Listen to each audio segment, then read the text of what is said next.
On met le générique, c'est parti. Le Moyen-Âge est à la mode et j'en suis très heureux parce que je crois que cette époque a été absolument décisive. Je t'ai dit qu'elle soutenait sa thèse de 28 ? Une thèse sur quoi? Les chevaliers paysans de l'Orbi de la Clôtère. Olympe de Paladru. Passion médiéviste, l'histoire médiévale vue par ceux qui l'étudient.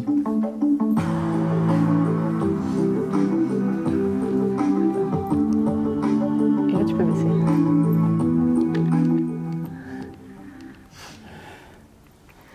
Bien, bonjour à toutes et à tous. Je me présente, Peter Morel, ancien invité du podcast Passion médiéviste que nous allons vous présenter aujourd'hui, et actuellement membre de l'équipe de la BU Lettres et Sciences Humaines de Nancy. Et aujourd'hui, nous allons rencontrer Fanny Cohen-Moreau, ici présente. Il manque le matos. Oui, bonjour, c'est moi. Bonjour. Donc Fanny est créatrice et productrice de plusieurs podcasts, en particulier dans le domaine de l'histoire. Et aujourd'hui, pendant à peu près 40-45 minutes, je vais interroger Fanny concernant son métier, la création du podcast, comment elle les réalise, son parcours. Et nous allons réserver un temps d'échange pour que vous puissiez également échanger avec Fanny sur tout ça. Voilà. Et ma recette de blanquette. Et ta recette de blanquette. Pardon. Bien, alors, première question. Commençons par le commencement. Parlons un peu de toi. Peux-tu me parler un peu de ton parcours jusque-là ? Alors, bonjour à tout le monde. Merci d'être venus aussi nombreux et nombreuses. Alors, j'ai fait des études d'histoire et de journalisme, un peu en parallèle parce que je pense qu'au début de mon parcours dans la vie, je savais pas trop ce que je voulais faire, donc je m'étais dit, bon voilà, essayer de trouver un métier. Et le journalisme m'attirait parce que c'est un métier, ultra précaire, mais ce qui est intéressant dans ce métier, c'est qu'on peut rebondir et faire plein de choses différentes. Et c'est vraiment ce qui m'intéressait parce que même si avec l'histoire m'intéressait beaucoup, le monde derrière la recherche, en fait, c'est quand même des métiers très précis, même si on peut faire déboucher sur d'autres choses. Le journalisme m'intéressait par l'aspect vraiment, on peut faire plein de choses. Quand j'ai fait mon école de journalisme, j'étais formée autant à l'écrit, à la vidéo, à la radio, au web.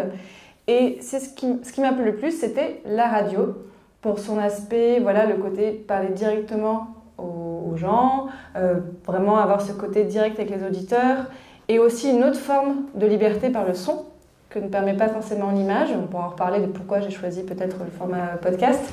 Et j'ai commencé à travailler notamment à Europe 1 et à France Inter, où je travaille toujours de temps en temps. Et ce côté, voilà, découvrir la radio, vraiment m'a tenu à cœur, et c'est pour ça qu'à un moment, j'ai rejoint mes deux passions, donc avec l'histoire et la radio. Très bien, eh bien vient la deuxième question. Tu es reconnue, je pense qu'on peut dire en France et même internationalement maintenant, pour un de tes podcasts en particulier, Passion médiéviste. Donc, comment t'es venu cet intérêt pour la période médiévale ? Ça m'est venu, je pense, pendant mes études d'histoire, en Cagne, où vraiment ce côté, j'avais un cours sur les paysans à l'époque médiévale. Alors déjà, voilà, l'époque médiévale, c'est 1000 ans, donc c'est 1000 époques dans une époque. Et voir un peu l'histoire médiévale par le petit bout de la lorgnette m'intéressait beaucoup.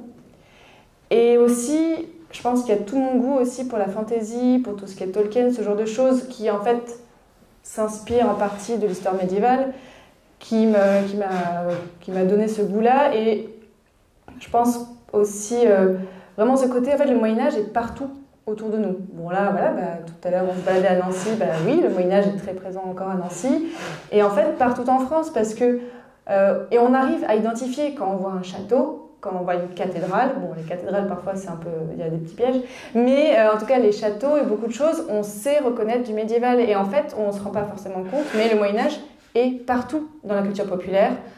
Beaucoup de séries, je sais pas, une certaine série Game of Thrones, où là le Moyen-Âge est quand même vraiment très présent et dans beaucoup d'aspects.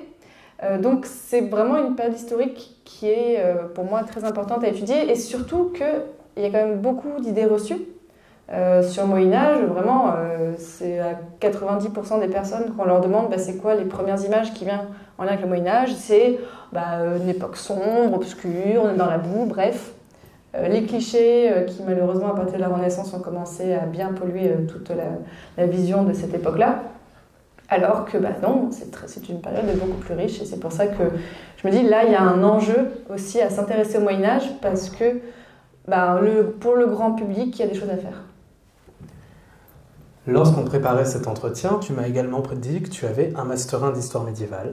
Tu as fait de la recherche. Est-ce que tu veux nous en parler un petit peu et nous dire comment cette expérience de recherche aussi, tu réussis à la restituer dans ta production de podcast? Alors oui, j'ai fait un M1 et pas un M2 parce qu'en fait j'ai trouvé du travail. Et mon professeur Laurent Feller à Paris m'a dit mais allez-y, je préfère les étudiants qui travaillent que ceux qui meurent de faim. Il n'y a vraiment aucun souci pour ça. Et ta question c'est comment ça influe, c'est ça? Oui. Et en fait aussi, alors pourquoi j'ai fait un master, c'est qu'en sortant d'école de journalisme, je savais très bien que je n'allais pas trouver de travail tout de suite.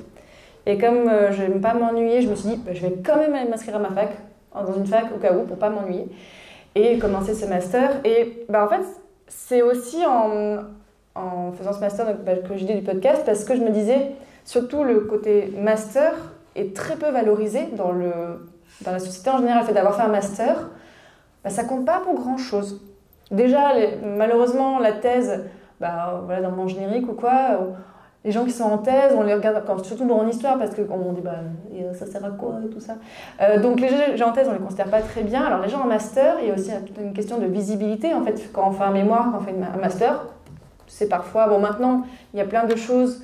Il y a des sites où on peut mettre en ligne les mémoires et tout ça. Donc là, ça commence à changer un petit peu. Mais c'est pas du tout valorisé. Donc je me disais aussi, ces gens qui font Bac+5, qui sortent de Bac+5 et qui se redisent qu'est-ce que je fais dans la vie? Pour de la littérature grise. Oui, ça reste un petit peu en fait, il faut connaître, alors que c'est des recherches. Et vraiment, c'est ce que je voulais faire aussi avec le podcast, c'est valoriser toutes ces personnes que je vois autour de moi, qui faisaient du travail de recherche intéressant, appuyé, sourcé, et il y a eu quelque chose à faire avec ça. Et donc, tu as eu l'idée de créer un podcast dédié à l'histoire médiévale, qui s'appelle donc Passion médiéviste. Comment t'es venue l'idée, comment a germé l'idée de créer justement un podcast spécifiquement dédié à cette période historique? Alors déjà, il y a quelque chose à dire. Est-ce que tout le monde ici sait ce que c'est un podcast?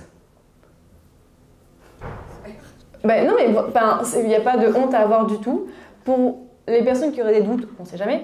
En fait, les podcasts, c'est comme une émission de radio, mais disponible directement sur Internet. Donc, il n'est pas passé directement par les ondes et qu'on peut écouter directement sur Internet.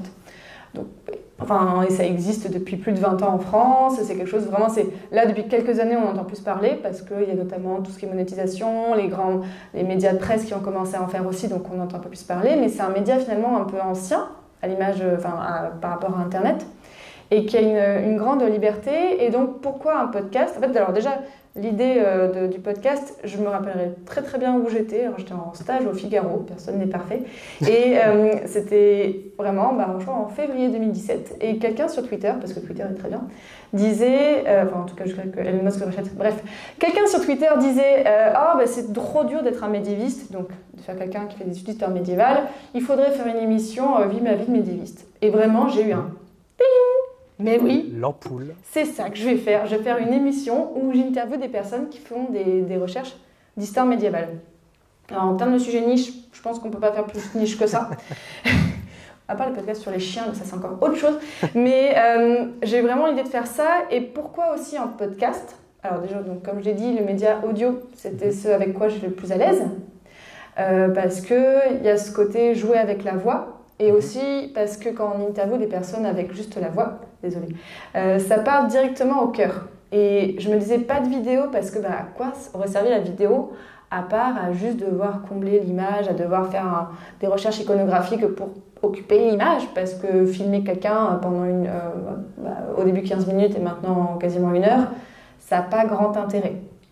Et comme le son, j'étais plus à l'aise, et pas en faire de l'écrit, parce que moi ce qui m'intéressait, c'était, au-delà de vulgariser le Moyen-Âge, c'était l'humain qui m'intéressait. Et à l'écrit, on le sent un petit peu moins. Et aussi, par rapport aussi au côté humain, c'est que l'audio, les gens sont plus à l'aise par rapport à une caméra. Et vraiment, Surtout, il y en a que je reçois, c'est un peu des... Alors ce qui est drôle, c'est que mes invités ont toujours le même âge parce qu'ils sortent de M2 ou ils sont en début de thèse et moi je vieillis de plus en plus. Donc, parce que là maintenant ça fait 5 ans que je fais le podcast, donc mine de rien au début j'avais le même âge que mes invités, maintenant de moins en moins. Mais ce sont des personnes quand même qui n'ont pas l'habitude de parler, qui sont parfois impressionnées, n'est-ce pas Peter? Quand tu es venu, on a limite faire de la sophrologie pour te calmer. Je vois pas de quoi tu veux parler. Mais donc, c'est pour moi un vrai travail de mettre à l'aise les gens. Donc si en plus il y avait la caméra et un rapport à l'image, parce que aussi, il y a plein de personnes qui ne veulent pas être filmées, parce que quand on va dans la société aujourd'hui, une image, parce que par exemple, moi je prends en photo mes invités, je les mets sur le site, mais j'ai une invitée il n'y a pas longtemps qui m'a demandé est-ce que tu peux enlever la photo, parce que mes élèves de collège ont détourné la photo. Donc bien sûr, je l'ai enlevée, mais donc ce rapport à l'image, surtout actuellement, peut gêner. Alors qu'avec l'audio, déjà, il y a plus de liberté, on est moins en train de juger. Donc c'est pour ça que vraiment, et aussi parce que j'aime bien jouer avec la voix, j'aime bien faire du montage audio, donc le podcast pour moi c'est imposé comme format, comme son. J'en profite, je rebondis sur tout ce que tu viens de nous dire pour te poser une question un peu directe. Voilà. Selon toi, qu'est-ce qu'un podcast en réalité, en particulier dans la discipline historique? Comment tu le conçois comme support de diffusion de la voix? Tu viens de nous l'expliquer. Mais également, pour toi, est-ce un bon moyen de vulgariser les connaissances historiques et de les rendre plus accessibles? Oui et non. Alors, je m'entends, c'est que oui, parce que justement, il y a ce côté, on parle directement aux gens. Donc ça peut permettre de faciliter, c'est aussi, ça se démocratise en partie l'écoute du podcast. Donc les gens, en fait, ils vont écouter ça, ils vont apprendre des choses. Mais ça peut être aussi un peu compliqué. Les limites de la chose, c'est que notamment, on apprend aussi beaucoup avec l'image. Donc, c'est pour ça que moi, quand on m'envoie des sujets, parfois, je n'accepte pas tout. Parce qu'il y a des sujets qui, sans image, ne passeraient pas. En fait, où là, je me dis, mais non, en fait... je sais que, par exemple, alors j'ai quand même fait des épisodes sur l'histoire de l'art et tout ça, mais c'est vrai que parfois, sans image, ça devient un peu compliqué. Ou alors, les épisodes où on parle beaucoup de contexte de guerre, de géographie, où là, des cartes sont nécessaires pour pouvoir suivre. Parce qu'en fait, si quelqu'un ne connaît pas la géographie du lieu, c'est très excluant. Donc moi, j'ai pas envie que quelqu'un écoute le podcast et se dise « Ah, j'ai pas les codes, j'ai pas les références, je peux pas faire ça. » Donc là, moi je fais vraiment un choix. Et par exemple, donc hier soir, on a enregistré une émission à la bibliothèque Stanislas. Et je me suis rendu compte, après l'enregistrement, qu'il y a certaines choses que j'aurais dû clarifier. Par exemple, on invitait à parler des bastions, qui sont partout sous Nancy. Et en fait, c'est vrai que à la fin de l'enregistrement, quelqu'un dans la salle m'a demandé « Mais c'est quoi un bastion ?» Et là, j'ai fait « j'aurais dû demander ça. » Parce que c'est vrai que... Alors même moi, en fait, je me suis rendu compte que je sais pas, je croyais savoir ce que c'était un bastion, mais en fait, j'étais pas totalement sûre. Et il y a cette attention que j'aurais dû porter à définir ce qu'est un bastion. Donc là, je pense que c'est le côté live et le côté, commenter un peu dans les conditions du direct, j'ai pas osé. Alors, j'étais dans le fil du truc. Mais c'est vraiment une attention que je porte quand un invité me dit le haut ou le bas Moyen-Âge. On redit bien, le haut Moyen-Âge c'est le début, le bas Moyen-Âge c'est la fin. Mais j'essaie de faire en sorte qu'il n'y ait pas de choses évidentes. C'est aussi en audio, on peut aussi se permettre de répéter les choses pour que les gens le comprennent. Mais de toute façon, quand on écoute une émission de radio, on ne retient pas tout. Donc c'est pas grave. Mais, et je m'amuse aussi en audio dans différents formats, on peut se permettre, parce que c'est pas des conférences mes podcasts, c'est pas c'est des interviews, mais par exemple, quand on a fait un épisode sur Jacques II de Bourbon, qui en fait est un gros loser, vraiment qui a tout foiré dans sa vie, on peut le dire comme ça aussi. C'est pas... En fait, je pars du principe que comme le fond de l'émission est béton, scientifiquement, mes invités, ils ont bossé, on peut se permettre quelques libertés sur la forme, sans être vulgaire, mais en disant, en fait, oui, il a tout foiré. Voilà, on peut dire le mot foiré, et ça passe. Donc là, il y a aussi cette liberté du son qui se dit, on peut se permettre de parler un petit peu comme ça. Mais pour... Le format podcast, ce qui est bien, c'est aussi qu'il y a plein de formes différentes. Donc là, moi, j'ai parlé jusqu'à présent de mon format de base où j'interviewe des gens, mais je fais aussi des formats de reportage, je fais des formats de chronique, je fais des formats un peu débat avec les super jeux de royal, on en parlera peut-être. Oui. Et là, c'est ça aussi qui est chouette avec le son, on peut jouer en faisant plein de choses. J'ai fait de l'ASMR parchemin dans un épisode, où vraiment on entend des pages tournées d'un manuscrit du XIIIe siècle. Et là, vraiment, on se fait plaisir avec ça. Tiens, justement, profitons-en. Peux-tu nous parler des différents formats que tu as créés au sein de Passion médiéviste ? Donc, comme je disais, il y a le format de base, ce que j'appelle le format classique, où donc j'interviewe des personnes qui font des masters ou des histoires médiévales, qui me parlent de leur sujet. Là, on est vraiment à un sujet en général. Ensuite, j'ai fait des hors-séries, donc là, tout est dans le titre. C'est clairement quand j'ai quelque chose qui ne va pas là-dedans, hop, je fais hors-série. Là, par exemple, j'ai sorti un hors-série avec ma première invitée 5 ans plus tard, où là, c'était vraiment ma première invitée au bout de 5 ans, elle a fait une thèse, elle a soutenu sa thèse, donc là, j'ai mis un hors-série. Je fais donc aussi des formats rencontres, où là, j'interviewe, alors je suis très forte en titre, hein, mais j'interviewe des gens qui, par leur métier, propagent le goût pour le Moyen-Âge. Donc, j'ai eu un maître verrier, j'ai eu un forgeur d'épée, qu'est-ce que j'ai eu? J'ai eu pas mal de... Voilà, des gens comme ça qui, avec leur métier, en fait, propagent le goût pour le Moyen-Âge, une guide et tout ça. Donc j'ai ce que je parlais de ce format un peu reportage hors les murs, où là, je m'amuse à aller enregistrer in situ dans un lieu où l'histoire médiévale est présente. Donc par exemple, pas loin d'ici, j'ai fait l'année dernière, il y a 2 ans, bref, il y a un moment, un épisode sur une visite du Dijon médiéval. Où là, j'avais trouvé un guide, super sympa, où en fait, lui, c'est un guide qui fait une visite de la ville en général, mais je lui dis, montre-moi quelques endroits où on voit encore l'histoire médiévale à Dijon. Bon, ça, vous dire encore, c'est classique, mais j'ai fait un épisode sur le lac de Paladru, dont on entend parler dans l'épisode, donc le lac de Paladru, les moins de 25 ans peut-être ne connaissent pas, mais donc c'est dans un film où on en parlait, et en fait, c'est pas juste un film, c'est une vraie thèse, c'est des vraies recherches, c'est une aventure archéologique de 30 ans, le lac de Paladru. Donc j'étais très contente d'avoir quelqu'un, en fait, je suis allée au lac, donc on entend plein de... Tu l'as mis dans le générique. Oui, on entend, mais j'ai interviewé quelqu'un qui, en fait, travaille au musée, là, qui est en train d'ouvrir, le musée du lac de Paladru, mais qui avait travaillé sur la fin des fouilles archéologiques. Et donc là, qui m'a raconté cette histoire-là, et je fais aussi un épisode sur les marais salants de Guérande, parce que c'est médiéval, les marais salants. Et demain, j'enregistre un épisode à la cathédrale de Strasbourg. Normalement, je vais rentrer dedans et même en haut et tout ça. Donc là j'ai hâte. Mais donc là, c'est ce format-là où vraiment on peut s'amuser. Et c'est un où je joue sur bien sûr sonore en faisant plein de sons. Puis moi, j'ai pas une formation de son particulière. Enfin, j'ai fait l'école de journalisme, ok. Mais en soi, j'ai pas fait de technicien son ni rien. Donc là, c'est aussi beaucoup à l'oreille. Et tout ça. Et donc, j'ai d'autres formats, mais le plus libre. Ouais, le plus libre que j'ai, qui en fait clive beaucoup. Vraiment, soit les gens aiment, soit ils n'aiment pas. C'est un format qu'on a appelé Super Joute Royale. Donc, Super Joute Royale, c'est un peu une idée autour d'un verre dans un bar tard le soir, où en fait, avec des amis que j'ai dans le podcast, on aime bien dire du mal des rois de France. Parce que pourquoi pas. Et on s'est dit, mais si on faisait un podcast là-dessus? Je m'explique. On fait donc un format où on classe les rois de France siècle par siècle. Donc vraiment, on a commencé avec Clovis et là on va faire la deuxième partie du XIVe siècle. Et vraiment, on leur donne des points, un peu à la Harry Potter ou à la The Good Place pour ceux qui connaissent la série. Et le but, c'est de les classer du plus utile au plus boulet d'entre eux. Et là, vous voyez ce que j'ai dit tout à l'heure sur le côté forme libre. Et alors là, on se lâche totalement. Mais même, c'est quasiment les seuls retours négatifs que j'ai eu au début du podcast sur ce format-là, parce qu'on est très iconoclaste. On ne peut être très méchant. En fait, on a de mauvaise foi, mais totalement assumé. On dit dès le début, voilà, on est de mauvaise foi. Si vous n'êtes pas d'accord, envoyez un mail, mais on s'en fiche. C'est un point de vue et on assume le point de vue, mais attention, toujours avec le côté vraiment scientifique. On s'amuse aussi à déconstruire l'historiographie autour de certains rois. Par exemple, Saint-Louis, en fait, c'est un tocard, pardon. Mais en vrai, il a foiré tellement de choses. Qu'est-ce qu'il t'a fait en Tunisie? Enfin bref, et aussi même mes invités, donc c'est 3 de mes anciens invités, il y a vraiment ce côté débat. Il y en a quelques-uns qui sont très haut Moyen-Âge, vous avez retenu le début du Moyen-Âge, bas Moyen-Âge, la fin, donc il y a ce côté un peu guerre de chapelle, il y en a une qui est spécialisée histoire du genre.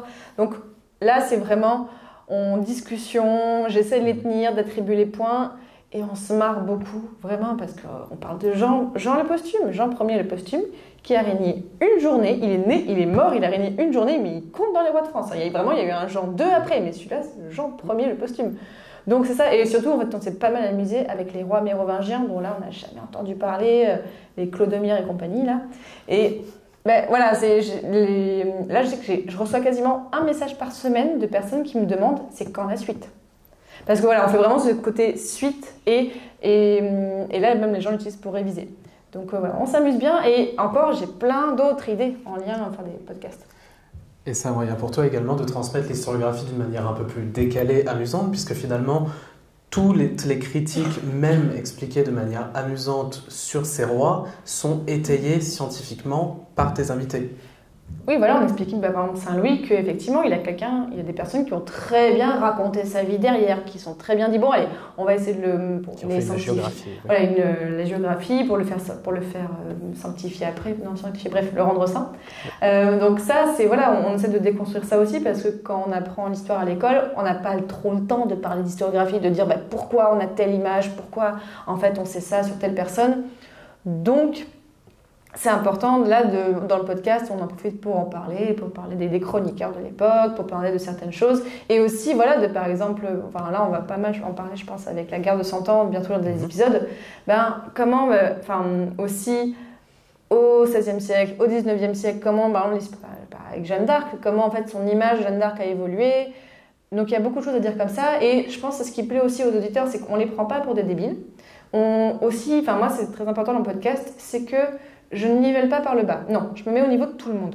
Et ça, c'est vraiment important. C'est qu'au dire, on parle à tout le monde. Je ne parle pas que aux fans d'histoire. Je parle pas que... Alors, je sais que parfois, justement, voilà, avec l'histoire des bastions, je fais peut-être pas assez attention. Mais c'est vraiment pour...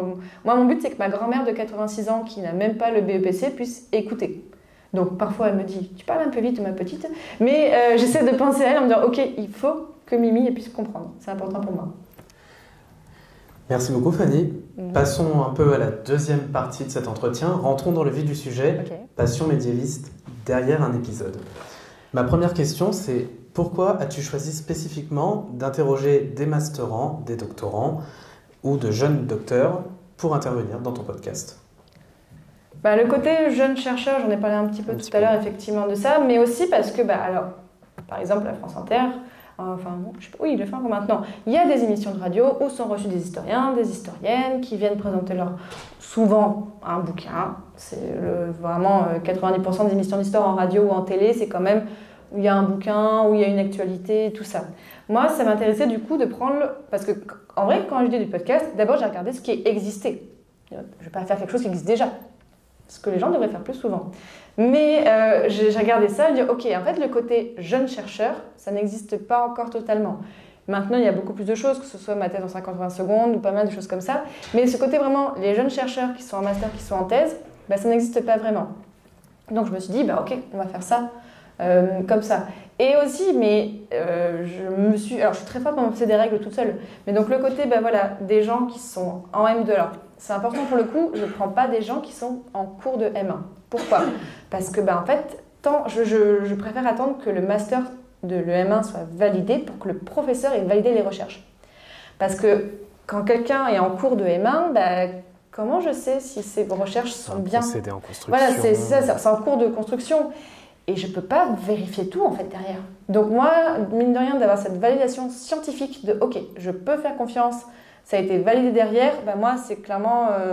c'est vrai que maintenant, je prends plus en plus des gens, au moins qui ont fait le M2, parce que mine de rien, en termes de réflexion, en termes de recherche, ils sont allés un petit peu plus loin. Mais des gens qui font de la M1 brillants, j'en ai reçu vraiment parfois qui sont encore mieux que de M2, donc c'est intéressant. Mais pareil pour les thèses, les gens en cours de thèse, ou qui ont soutenu à moins d'1 an. Et j'ai cette règle-là qui fait que parfois, je sais que je vexe un peu des gens qui m'envoient leur sujet, oui, vous avez soutenu à 5 ans. C'est ma petite règle, mais parce que si je commence à recevoir les gens qui ont soutenu des thèses, je vais jamais m'en sortir. J'ai le monde entier le monde entier. Okay. Mais c'est voilà, et il y a plein d'autres podcasts maintenant qui existent. Donc moi, c'est mon angle que j'ai choisi, mais voilà, pour essayer de rester un peu original. Et en dehors de ça, comment sélectionnes-tu le sujet d'un épisode et par extension du sujet, les invités ? Alors, il faut savoir que je reçois en moyenne une proposition de sujet par semaine, sachant que je sors un épisode par mois. Là, pour vous dire, j'ai déjà dans mon programme de sortie l'épisode de décembre. Donc, j'ai beaucoup d'avance en général. Mais quand on m'envoie un sujet, il y a plusieurs critères. Alors déjà, il faut que ce soit un sujet que je n'ai pas déjà traité. Par exemple, j'ai sorti un épisode sur Jeanne de Castille, donc une reine de la fin du Moyen-Âge, une infante d'Espagne. Bah, si quelqu'un me propose un sujet sur une autre dansante d'Espagne à la fin du Moyen-Âge, je veux dire, ça ressemble un peu à déjà ce que j'ai fait. Ou alors, il faut vraiment que ce soit un profil très différent. Mais si c'est par exemple une sœur de Jeanne de Castille, bah là, je ne peux pas dire oui. Donc voilà, il faut essayer d'avoir quelque chose parce que le Moyen-Âge est tellement riche, il y a tellement, déjà en termes de période et en termes d'histoire du genre, du social, culturel, politique, religieuse, il y a tellement de degrés différents que normalement, je pourrais avoir des sujets très différents tout le temps. Donc je fais attention à ça, à essayer de trouver des choses que je n'ai pas encore traitées. Aussi, un critère qui, mine de rien, est important, c'est un sujet résumable en une phrase. Parce que il y a des sujets qui peuvent être très intéressants, mais alors où il faut expliquer ouais, c'est pas que c'est pas intéressant, c'est juste que c'est pas adapté à mon format. Alors c'est un crève-cœur à chaque fois que je me dis il faut que je dise non à cette personne. Alors parfois juste je réponds pas. C'est pas très sympa, je sais, mais j'ose pas dire non, donc juste parfois je laisse un peu traîner. Mais quand j'ai des doutes, mais quand je sais que là clairement non c'est pas possible et c'est à chaque fois. Maintenant, je crois que je fais un peu mieux parce que je crois qu'au début, j'étais un peu trop direct. Et bon, voilà, vraiment, je suis désolée. C'est pas que votre sujet n'est pas bien, mais c'est pas adapté au format. Donc ça, c'est important. Et j'ai déjà vexé très fort quelqu'un, donc maintenant, sans le faire exprès. Mais maintenant, je fais attention par rapport à ça. Et mine de rien, il faut aussi que la personne ait envie et soit un minimum à l'aise. Alors, je teste pas tout le monde par téléphone. En vrai, souvent, c'est des échanges de mails et hop, quand je reste chez moi, je découvre la personne qui arrive chez moi. Je pensais pas qu'elle avait cette tête, tu vois. Et donc, je devrais peut-être parfois les tester un peu plus parce que j'ai eu quelques surprises, pas mauvaises surprises. Il y a une fois un épisode que j'ai pas sorti parce que vraiment, la personne en face était pas bon. Vraiment, au bout de 20 minutes, la personne n'avait plus rien à me dire. Sachant que les épisodes durent 40 minutes. C'est un peu problématique. Mais voilà, c'est tous ces critères-là. Parfois, je contacte moi des gens. Par exemple, en début d'année dernière, je me suis dit, je veux faire un épisode sur l'agriculture médiévale. Parce que, en fait, comme c'est un sujet qui a déjà été très traité dans l'historiographie il y a 10-15 ans, maintenant, c'est plus trop étudié. Parce que, il y aura peut-être un renouveau.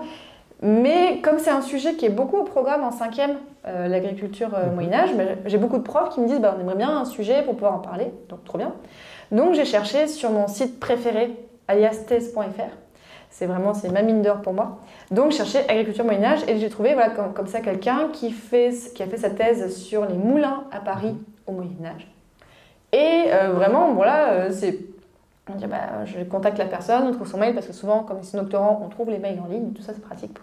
Mais il y a là un enjeu de convaincre la personne. Bon, ce qui est bien, c'est que maintenant, de plus en plus de gens qui sont doctorants ont entendu parler du podcast, ce qui est plutôt bon signe.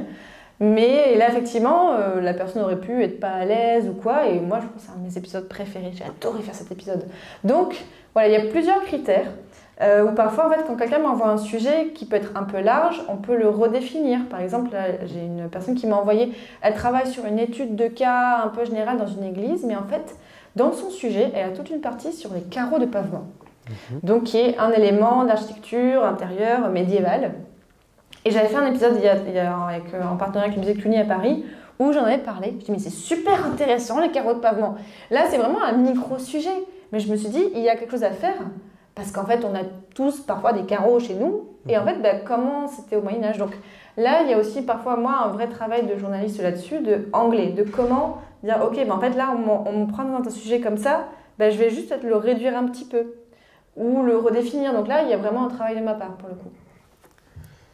Traites-tu exclusivement de sujets français qui se déroulent dans l'espace médiéval français, ou est-ce que tu essaies d'élargir à l'échelle européenne, voire extra-européenne ? Alors j'ai beaucoup de français parce que forcément les gens en France étudient quand même plutôt l'espace français qui quand même en termes de sources médiévales on est plutôt garni. Mais là par exemple le hasard a fait que ces derniers mois j'ai fait beaucoup d'épisodes sur l'Espagne, j'avais fait des épisodes sur l'Italie.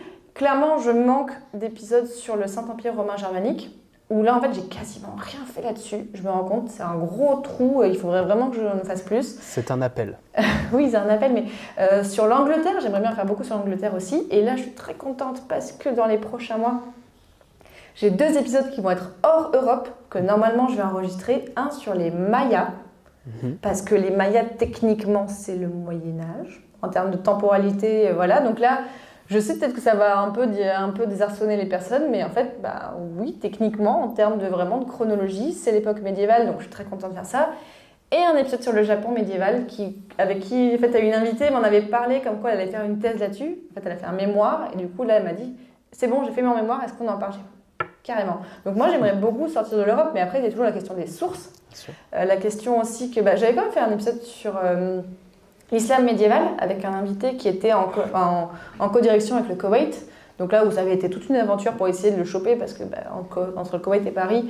Mais là, c'est vraiment aussi intéressant. J'ai fait un super hors-série sur le Maroc au Moyen-Âge qui est très très très dense. Mais c'est aussi ça en fait, mais mine de rien, de montrer effectivement qu'il n'y a pas que la France, il y a tout l'espace géographique qui m'intéresse. J'ai fait un épisode sur la mer à l'est de l'Italie. L'Adriatique. J'ai fait un épisode sur l'Adriatique aussi. Donc là, pour le coup, moi, plus on me propose des choses exotiques, plus ça m'intéresse, je pense. Et dans le même temps, tu essayes de traiter l'ensemble des thématiques qui sont abordées par l'histoire médiévale. Donc ça va de l'histoire militaire, politique, culturelle, sociale, du genre, etc. etc. Oui, même si je pense que je suis clairement, et là je pense que c'est vraiment goût personnel, pas trop intéressée par tout ce qui est histoire politique, militaire, parce qu'en fait ça a déjà été beaucoup traité. C'est très présent, si on regarde les grandes dates, si on regarde les grands événements, si on regarde les manuels, c'est rempli d'histoire politique, d'histoire militaire, de grandes batailles, de sièges et compagnie. Donc en fait, ça ne m'intéresse pas tant que ça, parce que ça a déjà été traité. Mais tu cherches des figures ou des sujets un peu méconnus. Tu cherches des sujets, des figures qui sont un peu plus méconnues que la grande histoire qu'on retrouve dans les manuels. Et même aussi des sujets qui peuvent être connus, mais voilà, là par exemple, l'épisode sur Jeanne de Castille. En fait, Jeanne de Castille, donc la mère de Charles Quint, et princesse et puis reine de la fin du Moyen-Âge. Quand on regarde dans l'historiographie, en fait, elle est connue sous le nom de Jeanne la Folle. C'est vraiment à l'université, partout, étudié comme ça. Mais en fait, Jeanne la Folle, c'est un surnom qui a été donné après, par les historiens. Donc moi, dans l'épisode, je me suis concentrée, et c'est un biais, et c'est assumé, à raconter toute sa vie dans l'épisode. Et c'est vraiment à la fin que je dis, en fait, on l'appelle Jeanne la Folle. Mais j'ai préféré vraiment le dire à la fin, comme ça, l'auditeur qui ne connaît pas ne va pas être influencé par cette vision-là. Donc il y a aussi en fait ça de réétudier. Mais clairement, aussi on me dit pourquoi par un épisode par exemple sur Aliénor d'Aquitaine, donc des personnes très connues comme ça. Alors déjà parce qu'en fait elles ont déjà été beaucoup étudiées, donc il n'y a pas de gens qui font des masters ou des thèses là-dessus. Donc j'essaie de me dire justement, essayer de sortir un petit peu des sujets très connus, qui sont déjà traités par beaucoup de gens, de faire découvrir des choses aux personnes en disant tiens, alors un des meilleurs messages que j'ai reçus sur le podcast par une autrice, c'est qu'elle me dit en fait votre podcast me fait intéresser à des choses que je ne pensais pas, ma phrase n'est pas très française, mais vous avez compris, que je ne pensais pas que je pourrais m'intéresser à ces choses-là. Et pour moi c'est le meilleur des compliments, je dis ok, c'est réussi. Parce qu'effectivement, les chiens de chasse, l'assemblée de Vincennes de 1329, tout le monde s'en fout. Enfin, non, quand même pas. Mais je me dis, là, il y a vraiment un enjeu à se faire intéresser à des gens qui n'avaient perdu le goût de l'histoire ou tout ça. Désolée pour les manques de français, j'ai un peu mal à la gorge, désolée.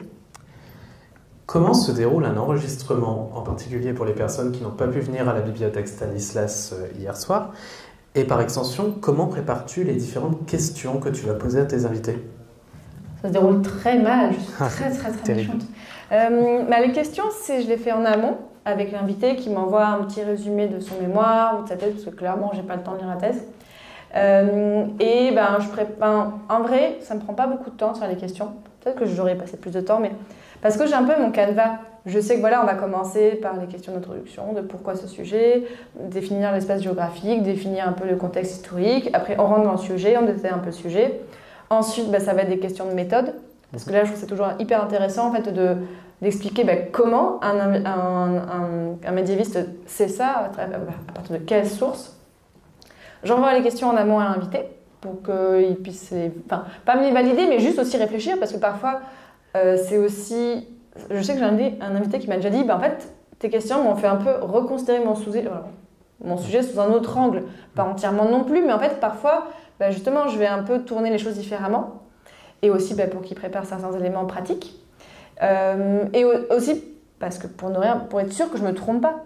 Par exemple, j'ai une invitée, alors c'était pour Passion Antiquité, un de ces podcasts, où j'avais parlé du mot ville, les villes africaines en Antiquité. Et en fait, elle me disait, au Moyen-Âge, on dit cité, on dit pas ville. Donc c'est pas grave en soi, mais c'est quand même intéressant et c'est là que mes invités, en fait, le retour est important. Pour moi, les interviews, on le fait vraiment à deux. Par définition, oui, on est deux, mais c'est vraiment une co-construction. C'est pas juste moi qui décide tout, mais on fait ça vraiment ensemble. Donc là, alors, pour certaines personnes, quand c'est des doctorants qui sont plutôt en confiance et tout, j'ai pas grand-chose à faire, ils déroulent et tout, mais il y a aussi parfois un vrai travail de maïeutique à faire. Quand c'est des masterants, quand c'est des gens qui sont peut-être encore au début de leur recherche, de les aider à mettre en forme. Tu les accompagnes. Je les accompagne, je les mets à l'aise. Là, il y a vraiment un gros boulot à faire là-dessus. Et c'est pour ça que toutes mes interviews, je crois que quasiment oui, vraiment peut-être une ou deux, j'ai tout fait en face à face. J'ai fait aucune interview à distance, même pendant le Covid et compagnie, parce que j'avais des épisodes d'avance. Donc c'est pour ça que j'ai toujours beaucoup d'avance et j'ai bien fait. Mais pour moi, vraiment, il y a plein de choses qui passent vraiment en étant face à la personne, qui ne seront pas du tout la même chose en fait à distance, et aussi pour une question de qualité sonore. Clairement, je préfère être en face. Tu nous disais tout à l'heure que le podcast était enregistré chez toi. Ouais. Donc tu accueilles l'ensemble de tes invités et tu as tout le matériel à disposition chez toi? Oui, là je ne l'ai pas pris parce que c'était lourd, mais j'ai tout en fait chez moi. J'ai un studio mobile pour quasiment 4 personnes maintenant. Après, là, au bout de 5 ans, j'ai investi dans plein de choses, mais c'est pas forcément hyper onéreux non plus, mais c'est important pour moi. Je pense que ça, c'est vraiment le côté, vu comme je travaille encore à France Inter, ce côté exigence sonore est vraiment très important. Mes invités, parfois, vont faire un petit peu comme ça. Je dis, est-ce que tu peux refaire ta phrase? Je fais vraiment hyper attention là-dessus. Et après, au montage, hop, je nettoie tout, mais c'est vraiment important. C'est l'avantage du podcast de pouvoir retravailler la piste audio après, que c'est pas quelque chose d'enregistré en direct, de figé définitivement, que tu peux vraiment moduler, retravailler. Oui, et le montage me permet vraiment de sublimer les invités, qui se sentent à l'aise de bégayer, enfin pas bégayer, mais de se sentir à l'aise de pouvoir refaire leur phrase et pas qu'ils le regrettent. Moi, surtout, je veux pas que quelqu'un soit après genre « Oh, j'aurais pas dû dire ça comme ça ». Non, on prend notre temps et tout ça et que ça soit aussi agréable à écouter. Parce que quand on écoute la radio, surtout dans les matinales et compagnie, on est habitué à entendre les gens dire des « e » et tout ça. Mais c'est quand même plus propre si on les enlève. Donc, je préfère quand même. Donc, nous ne l'avons pas évoqué tout à l'heure, mais Passion médiéviste, rappelle-moi, est née en 2017. Et l'aventure a continué, les écoutes se sont multipliées. Je crois qu'aujourd'hui, nous sommes pas loin de 1,5 million d'écoutes cumulées pour l'ensemble des épisodes. Et tu as décidé de créer 2 podcasts cousins de Passion médiéviste. Passion moderniste tout d'abord en 2019 et depuis janvier 2021, Passion Antiquité. Pourquoi ces nouvelles créations et pourquoi avoir choisi spécifiquement ces 2 nouvelles périodes historiques? Parce que j'en avais marre de recevoir des messages de « Allez, fais les autres périodes !» En vrai, les modernistes sont vraiment des gros forceurs. Le lobby moderniste. Le lobby moderniste est vraiment très très fort. Donc, parce qu'en fait, vraiment, alors déjà, il se trouve qu'on n'aura peut-être pas le temps d'en parler parce que là, il est déjà 45. Ouais. Mais aussi, j'ai du soutien financier de la part d'auditeurs-auditrices en financement participatif, donc des gens qui me donnent de l'argent tous les mois ou juste comme ça. Ce qui fait qu'au fur et à mesure, en fait, j'ai décidé de faire de Passion médiéviste une partie de mon activité. Et donc d'y consacrer de plus en plus de temps. Et donc de me dire, ok, je peux avoir le temps de faire d'autres podcasts. Et aussi parce que, alors, l'époque moderne, c'est un peu flou en général pour le public, l'époque moderne. Et je sais que c'est le moins écouté, mes 3 podcasts, même si c'est le deuxième. Mais parce qu'effectivement, là, il y a des choses à dire, parce que c'est une période, là, pour le coup, très riche. L'époque moderne, on est sur 3-4 siècles, c'est vraiment très dense, la naissance de l'État, Louis XIV, et en plus aussi l'exposition géographique. J'ai fait au moins 2 épisodes, un sur New York et un sur les chasseurs du Mississippi. Donc là, vraiment, on peut prendre d'autres sujets. Et Passion Antiquité, alors là, Passion Antiquité, je prends plus l'angle voyage. En fait, vraiment, je m'amuse un peu plus à dire, allez, je vais faire voyager dans une époque. Parce que là, l'Antiquité, là, on a quasiment 3000 ans à traiter. Donc là, c'est très très large. Donc là, je peux m'amuser vraiment à faire des sujets encore un peu plus différents. Mais là, j'en sors moins.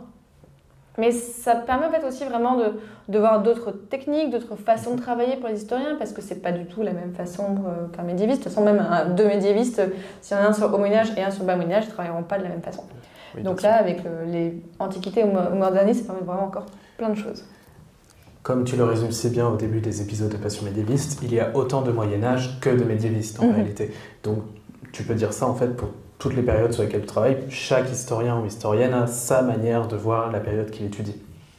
Oui, c'est ça aussi, ça permet de, là pour le grand public, de percevoir que justement, il y a plein de façons d'étudier le Moyen-Âge, et l'histoire en général, que vraiment on peut le prendre par plein de bouts différents, et que s'il y a un de ces biais qui intéresse quelqu'un, bah c'est bon, moi j'ai réussi à ma mission de faire intéresser plus les gens à l'histoire.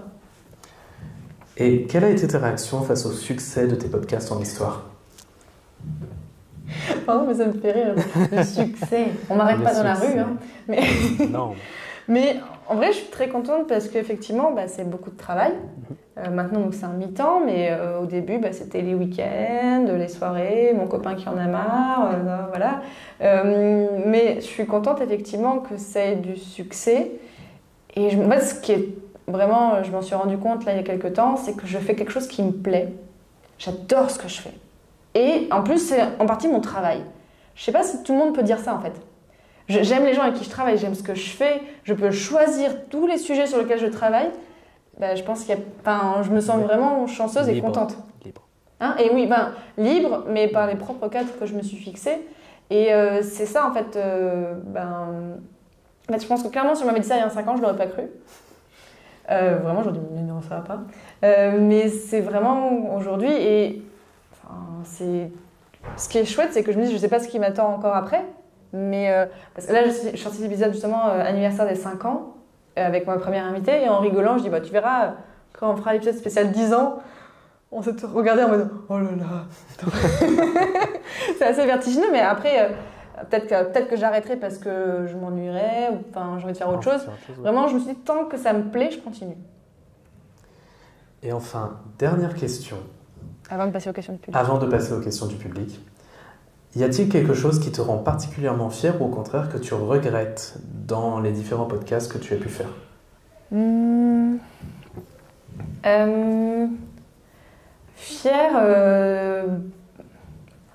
Fière parce que je suis contente de voir aussi comment j'arrive à mettre en avant certains invités. Quand je vois que Justine, ma première invitée, elle m'a dit à chaque fois que j'ai un colloque, on me parle de passion médiéviste. Donc je me dis ok, et même voilà, ça permet à certaines personnes de faire avancer. Fière d'avoir vraiment, même si l'argent c'est bien sûr, mais un des moteurs aussi de ce podcast qui est quand même assez incroyable, c'est les messages que je reçois des gens. Mais il y a des messages, mais laisse tomber. Là vraiment, là maintenant je crois que je suis à au moins une dizaine de personnes qui m'ont dit avoir choisi de faire des études d'histoire médiévale après avoir écouté le podcast. Mais t'imagines ça, tu crées j'influence des vies. Mais ça, c'est vraiment incroyable. Et je me dis, si ça peut permettre aux gens de découvrir une voie différente, c'est incroyable. Alors, sur les regrets, c'est une bonne question. Parce que pour le coup... Alors, je pense que peut-être à un moment, d'avoir voulu sortir trop d'épisodes à un moment. Parce que maintenant, j'alterne... Alors, je sors 2 épisodes de Passion médiéviste par mois, un épisode classique et un autre format que je fais. Et... il y a un moment où je voulais aussi sortir un antiquité par mois et un moderniste par mois. Donc ça faisait 4 épisodes par mois, quasiment un par semaine, et c'était un peu lourd. Et là vraiment, en fin 2021, je me rendais compte que, sachant que je suis freelance à côté, que je fais je travaille pour plein d'autres personnes aussi, donc en fait, il y a un moment, je me dis, je peux pas. Donc là, depuis début 2022, j'alterne les sorties de moderniste et antiquité. Mais ça a été dur de me dire, j'avais l'impression de reculer, j'ai l'impression de régresser, mais en fait, je me dis mais non, là, en fait parce que, alors clairement, je paye des gens pour m'aider à faire les montages, pour gagner du temps, mais là, même moi, en fait, même si les montages, il y a des choses que je peux faire que moi-même. Bien sûr. Donc, c'était plus gérable. Donc, peut-être, même si j'ai pris beaucoup mon temps, et ça, c'est vraiment un conseil que je donnerais en général à toutes les personnes qui veulent créer un projet, essayez de pas, lancez-vous, mais n'hésitez pas à prendre votre temps. Moi, le financement, je l'ai lancé au bout d'1 an et demi de création du podcast. Au début, les épisodes faisaient 15 minutes. Vraiment, j'ai progressé. Et la forme à laquelle j'en suis maintenant, j'ai pris mon temps.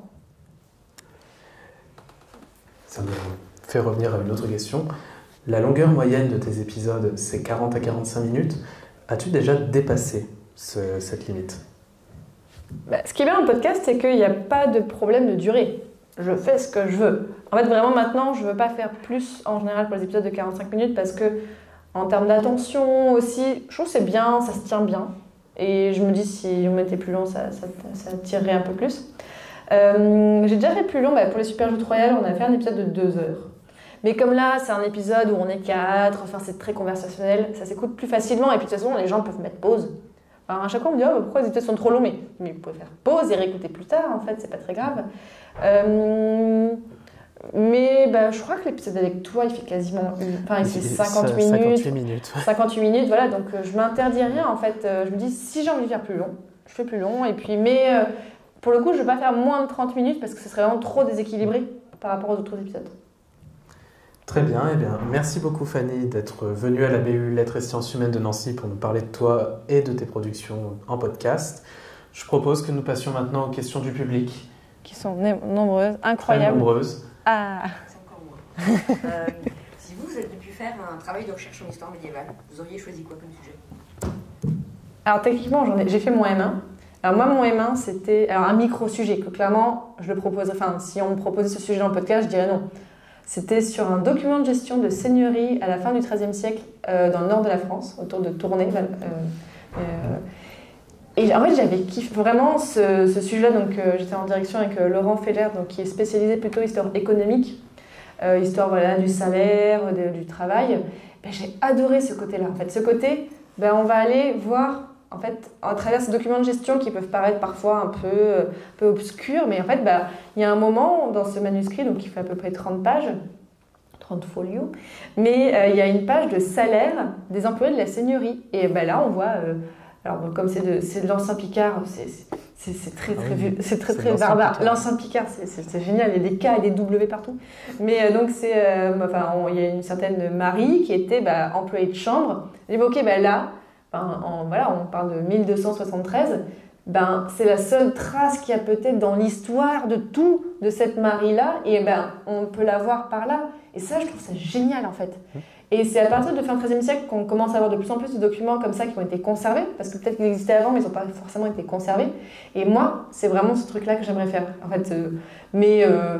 En fait, après, la recherche, là, mine de rien, je pense que j'ai plus fait de recherche avec 5 ans, avec le podcast, que si j'avais fait toute seule, parce que là, entre tous les sujets, entre tous les types de recherches, on parle des différentes branches d'histoire, j'ai un plus grand aperçu de tout ce qui est possible de faire comme recherche que si juste moi j'avais fait de la recherche toute seule.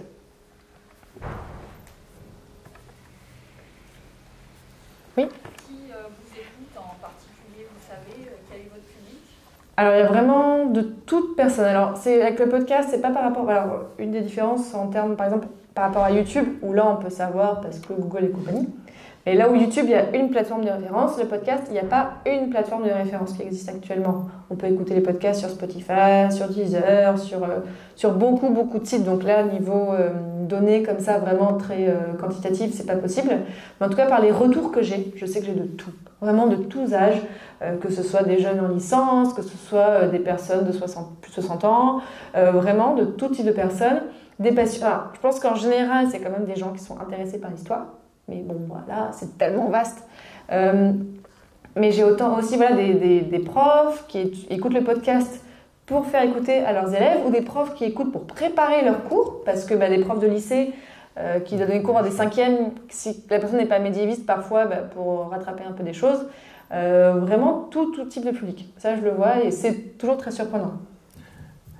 Par ailleurs, j'en profite pour les personnes qui sont justement enseignantes. Il y a une page sur le site Passion Médiéviste où Fanny a réalisé le classement par rapport au programme année par année, et où on peut voir directement vis-à-vis du programme les épisodes correspondants.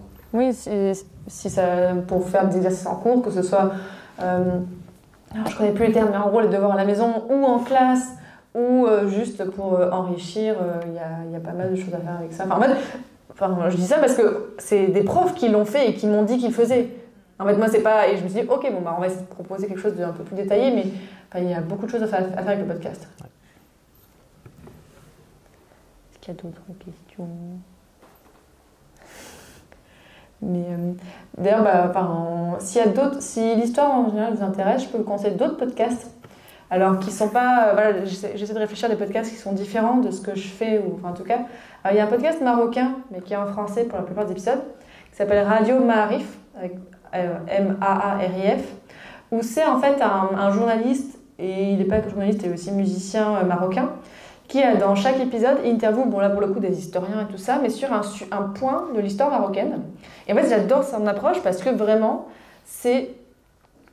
Enfin, par plein d'aspects différents, que ce soit vraiment l'archéologie, que ce soit le protectorat, que ce soit l'époque médiévale. Et c'est vraiment assez chouette d'écouter en fait, ces podcasts-là, où peut-être en fait, en tant que pays qui a été colonisé, forcément l'histoire du Maroc, ça a été compliqué pour se la réapproprier. Donc il y a tout un travail encore à faire de valorisation des recherches qui sont faites actuellement. Alors, si l'histoire de l'art vous intéresse, et aussi la déconstruction de beaucoup de choses dans l'histoire de l'art, c'est aussi la déconstruction du regard plutôt masculin et blanc. Alors, il y a un podcast, alors attention pour les oreilles un peu chastes, qui s'appelle Vénus s'épilait-elle la chatte. C'est le nom du podcast, c'est pas ma faute. Mais en fait, chaque épisode est centré sur un sujet en lien avec l'histoire de l'art, avec notamment un épisode sur Picasso pour montrer comment Picasso est en fait quelqu'un qui en fait a fait souffrir des femmes pour pouvoir faire des œuvres d'art, ce qui est quand même un peu compliqué, en battant des femmes, en les faisant pleurer pour les peindre. Bref, c'est juste... Enfin, on dit, on peut pas reconsidérer toutes les personnes, mais en fait, là, c'est pas le de l'artiste, oui, mais en fait, quand l'artiste, pour faire ses œuvres, a fait du mal, on peut peut-être aussi reconsidérer ça. Donc là, elle a fait un épisode aussi sur les héroïnes romantiques, en fait, comment les femmes étaient représentées aussi dans tout l'art romantique. Donc ça, c'est très chouette. Et si la culture générale dans l'histoire, et en fait vraiment, là pour le coup, c'est un des podcasts dont je me suis inspirée sur la forme, ça s'appelle Culture 2000, vraiment à conseiller à toutes les personnes, si vous connaissez des lycéens qui préparent le bac. Bon, alors là, du coup, là, le bac, c'est fini. Non, c'est dans quelques mois. Ouais, bon, le bac, ça a changé de toute façon. Mais en tout cas, pour toutes les personnes qui veulent s'intéresser, en général, en fait, c'est à chaque épisode, ils prennent un sujet d'histoire, plutôt contemporaine. C'est plutôt quand même en général du XXe siècle, mais pas que. Et vraiment en 1 heure ils le traitent à plusieurs en mode table ronde, par exemple je sais pas, là ils ont fait un épisode en plus avec parfois des invités, ils ont eu Boucheron comme invité, donc quand même plutôt au Collège de France, c'est quand même assez classe, mais là c'est voilà l'histoire du charbon, parce que pourquoi pas, donc plein de sujets comme ça. Donc Culture 2000, vraiment ça aussi c'est très chouette, je peux conseiller ça. Eh bien écoutez, merci à toutes et à tous d'être venus assister à cette conférence en direct de la BU Lettres et Sciences Humaines de Nancy. Merci à toi Fanny d'être venue et d'avoir répondu à nos questions. Merci à toi Peter. Merci Philippe, et merci à la BU pour l'invitation. Vraiment, là je suis trop contente, je viens à Nancy tous les week-ends maintenant. Merci beaucoup pour l'accueil. Merci également aux personnes qui regarderont cette conférence en replay grâce à la captation vidéo de nous avoir visionnés, et à bientôt pour de nouvelles animations culturelles à la BU Lettres et Sciences Humaines de Nancy.